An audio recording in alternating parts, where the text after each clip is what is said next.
most of us think the fire is against us. You know, the Bible uses three metaphors for trial. Three major metaphors. It uses storms, right? Man, I'm going through this storm. It uses valleys. David, you know, Psalm 23:4, even though I walk through the valley of the shadow of death, I shall fear no evil, for you are with me. That one's big, because he doesn't say, I hope I never walk through just maybe if I might, you never know. No, he says, even though I'm going to go, I'm going to go through, we're all going to go through some lows in life, some valleys, some dark, scary places. I love that he says the valley of the shadow of death, because it's a different location than the valley of death. The shadow of, why does it say shadow? Because the reason it says shadow is an adjective. It is a description of what something feels like, but it's not what it is. Your husband, he's going to be like that. That's what it looks like, but that's not what it is. The valley of the shadow of death. Shadows is, when I think of shadows, first of all, three things. Shadows are always bigger than reality. They're not. There's just a shadow. Number two, shadows have never hurt anybody, right? And number three, anywhere there's a shadow, we have shadows casting everywhere in here. Why? Because of the light. Because of the light. Anywhere there's a shadow, there's a light. There's a light source. And if you turn and look directly into the light, the shadow falls behind you. In John chapter 8, verse 12 says, Jesus said, I am the light of the world, and whoever follows me will never walk in darkness, right? So the Bible uses for trial storms, it uses shadows, and it uses fires. Yep. Shadrach, Meshach, and Abednego thrown into the fire, right? Well, when I think of fires with God, there are no wildfires, only controlled fires, right? So Scripture tells us in Isaiah, it tells us in Peter, it talks about the fire is for you. It's to help purify your life, to burn out the impurities, right? It's to refine you, right? To make you more like Christ, right? That's the idea of the fire. So the fire is for you is the title of the book, because I think a lot of times we try to curse the fire, even though it's for us. Like God's trying to do something in us, man. He's trying to do something in us, right? And so I think, man, in this journey, this is what I've learned is that, and this is what we started with. Everything we've been given is a gift, but we often think of the gift as a wife, a family, kids, a career, a calling, money, success.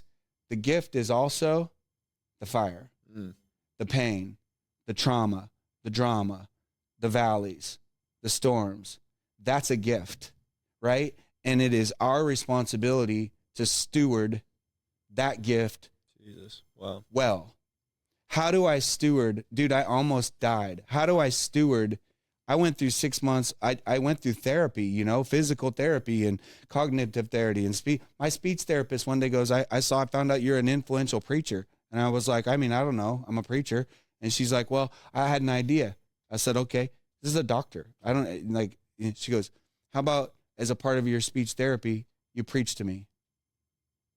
I'm like, I don't even know what this woman said. I said, hey, okay. So you basically have a captive audience. Oh yeah, no, I came in with my iPad and my little mic stand, music stand podium. Dude, I preached to that woman like the word into her. Like it was a packed house. Come on, I did. Bro. I was like, like at first, but preaching is what helped me get my speech back and my all the therapy, man. I would say, listen, there's a lot of times we need therapy.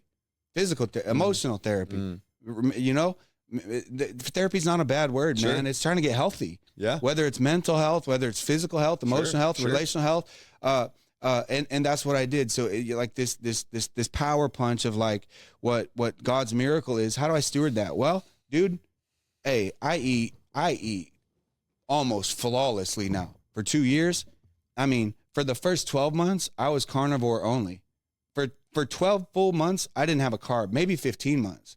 I don't know if I had a carb ever. And then now a little bit, like pre-workout, certain times, pre-sermons when I'm preaching, but like intentional carbs, clean carbs. The reason I did that is carbs are inflammatory. All of them. Every carb, a banana causes inflammation. It's considered a clean carb, right? So you didn't want any inflammation. Yes. In the brain. So the brain, you're trying to get the inflammation down to promote healing, which is why I was doing hyperbarics therapy. And I mean, I was anything that I thought, hey, I'm going to give myself a chance. And I think that's one of the themes of this book too, is like, man, God's a God of second chances. And like, if God gives you the second chance, I know how to take advantage of a second chance, man. And the stewardship that I have is to go, I know there's so many people that watch your show because of who you are, not because of what you do, because of who Cap is, the character of Cap. I mean, we're talking offline and you're talking about the character of your pastor and like, he's the real deal. And well, only the real deal is going to talk like that, you know, because if you're not the real deal, you don't care. But the real deal cares that their pastor, that their circle, that tight knit, like they're men of God, they're women of God. Like, we're not perfect. Right. We're not. But like, we are pursuing in full tilt, full speed, a perfect creator. And so for me, it's like, this book it's not about me. I was the person in the story, but it's about him. It's the testimony of Jesus. And it's only him. Yeah. Yes, the power of God. And that same power, because you just said it, God is no respecter of persons. It's not just, oh, I'll give it to Travis, but not to you. He wants to give it to you. He wants it to go through me and into you. Like, that's the power of God.